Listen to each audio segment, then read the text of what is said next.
Good morning, students.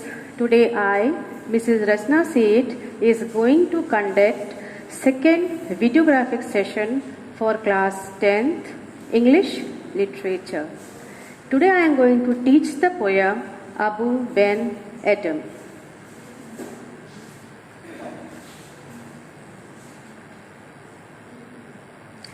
Note, students are to read the poem using the summary which is already given, and you have to write the question and answers.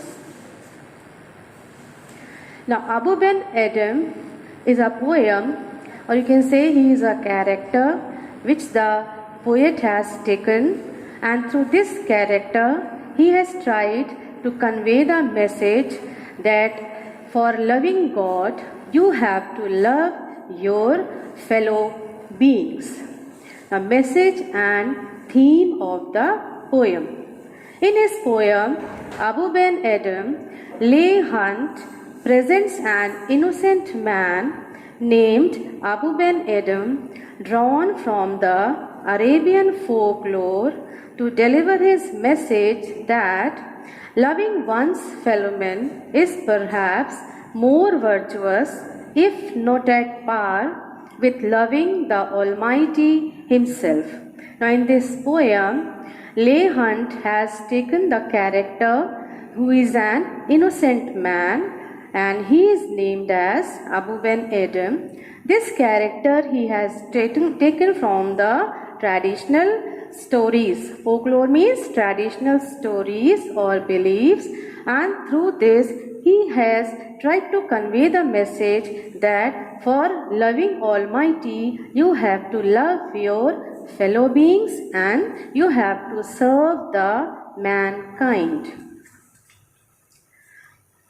In the Islamic month of Naus Shaban, God takes the golden book of mankind and chooses those dear to Him to call them in the following year. Now for this, Leigh Hunt has chosen the time also, and he has chosen the Islamic month Naus Shaban, which is the last lunar month, and it falls before Ramadan. It is also known as the month of separation because the Arabs have gone during this period, or they have dispersed in the search of water. So by taking this time, in this time he has taken a golden book in his hand and he has written some names. So we will see that by using this story and by using this character, how he has given or conveyed the message to the readers. In the poem, Abou ben Adhem's sleep is disturbed one night with the bright light of an angel in his room. He calmly asks the angel what it is doing. Now Abou ben Adhem is in deep sleep. He is sleeping and suddenly he is awoke due to the presence of an angel who has entered in the room. So an angel is doing some work. So he asks the angel what it is doing. The angel replies that it is making a list of those who loves God. Angel told him that he is writing the name of the people who love God. When Abou comes to know that his name is not in the list, he requests the angel to include his name as one who loves his fellow men. He asks the angel whether his name is there in the list or not. When the angel replied that his name is not in the list, so he asked the angel to include his name in the list as he loves his fellow beings too much. When the angel appears again the following night, it is found that Abou's name topped the list chosen by the God. Again the next night came, the angel again appeared and he showed the list to Abou, and he showed that the Abou's name was on the top of the list. Through this simple and unequivocal plot. Unequivocal means without any doubt. The poet presents the theme of love of men in this poem. So, by taking this character and through this story, the poet has taken out the theme of love of men in this poem. Summary. In poem Abou ben Adhem, the poet Leigh Hunt tries to convey the message that one who shows love, compassion and empathy to their fellow beings is the real worshipper of God. In this poem, Leigh Hunt tries to tell the readers that the people who are compassionate towards others, the people who are full of pity, the people who are empathetic, full of kindness, only those people can really reach to God. Simply by doing worship or by going to the holy places is not enough. Of course, the people are following their own religion, but by only going and worshipping to churches, by going to churches or temples or mosques is not enough. You have to serve the mankind for reaching to God. Now I begin with the poem, the explanation of the poem. Abou ben Adhem, may his tribe increase. May his tribe increase means may the number of people just like Abou ben increase in this world. Awoke one night from a deep dream of peace. He is sleeping and he was sleeping very nicely. Suddenly he awoke in one night from a deep dream. Now here, children, there is one poetic device used which is known as alliteration. Now alliteration means when the consonant sound is repeated in the adjacent words in one line. So the example here is deep dream. So here D in deep and D in dream is repeated twice. So it is an example of alliteration. And so within the moonlight in his room, making it rich and like a lily in bloom. In that, because of the moonlight, there was light in the room, and in that light he saw somebody standing, and he also saw that the moonlight is entering and the person which has come inside is also having some light, due to which the moonlight has become brighter.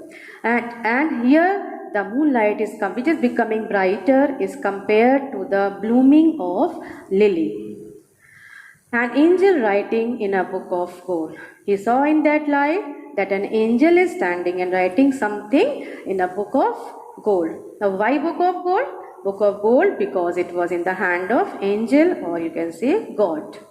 Exceeding peace had made Ben Adhem bold. Now because he was a nice man, he was not afraid of anybody. Now, exceeding peace means great peace.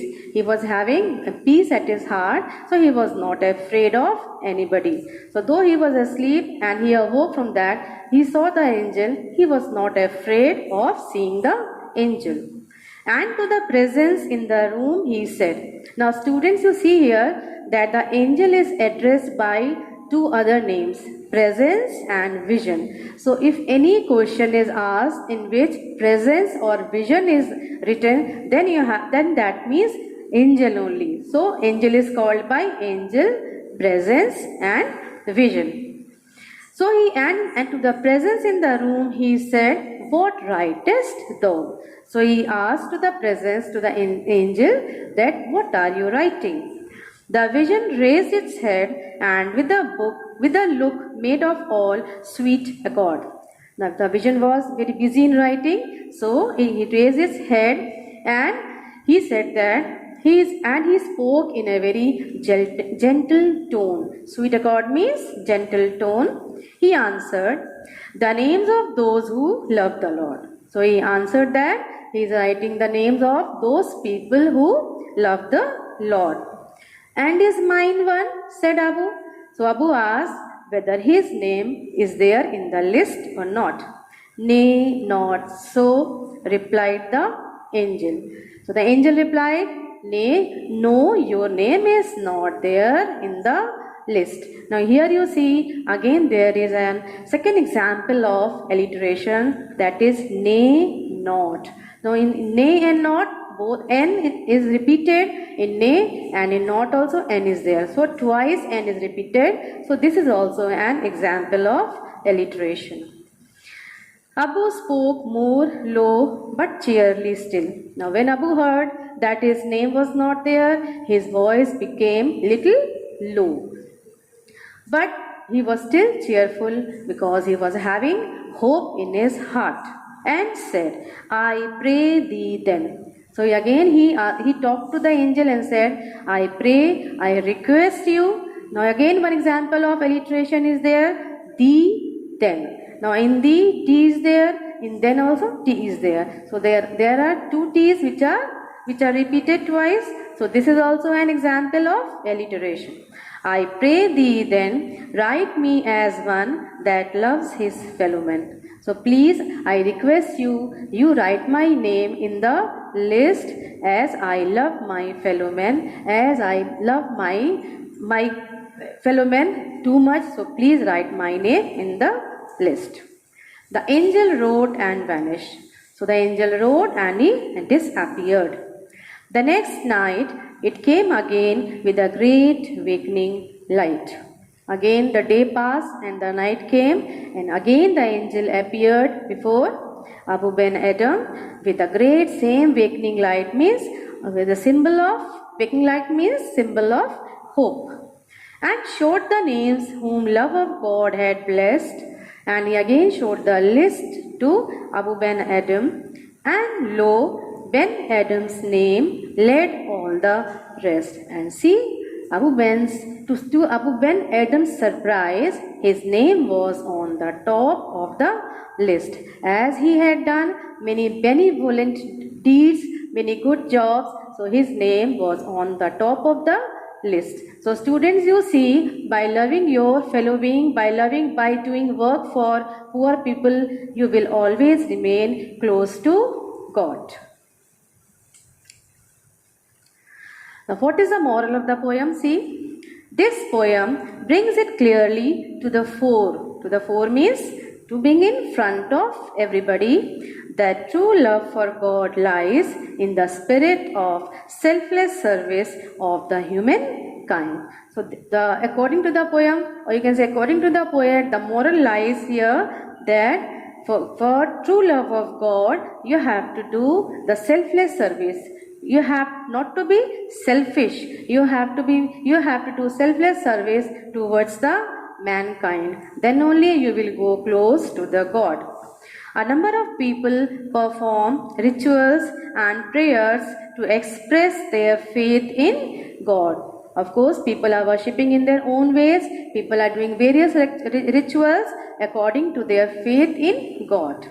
However, God blesses and loves those people more who love and practically adapt the greatest ideals and moral values. So people, according to the poet, the people who are having great ideals, the people who are having high moral values, only those people are near to God. So simply worshipping, going to the worship places is not enough. You have to love the people, you have to be kind towards them, you have to be compassionate towards the mankind, then only you will be near to God. So the theme of the poem clearly comes out that God loves those who love their fellow beings. So this is the main theme and the moral of the poem, that God loves the people who love their fellow beings. So with this the poem comes to an end. Now see, I have already told you about the first poetic device, that is alliteration. But there are two more literary devices which are used in the poem. So second one is now simile. Now simile is the poetic device when two things are compared using the words like or as. So the sentence which is the example is, making it rich and like a lily in bloom. So it is here moonlight. So here the moonlight is compared to the flower in the to the blooming of the lily flower. As the angel came, the moonlight became richer, it became brighter. So that is compared to the blooming of the flower. So this is an example of simile. Next is last poetic device is symbolism. Now symbolism means when anything is represented using any symbol. So example is here. It came again with a great awakening light. So it is here angel which is compared, or you can say it is given the symbol of awakening light. So angel is said to bring the awakening light, or bring the awakening light, or you can say the hope. So that is why it is an example of symbolism. With this we come to an end. Thank you. Have a great day ahead. Stay safe and study well at home.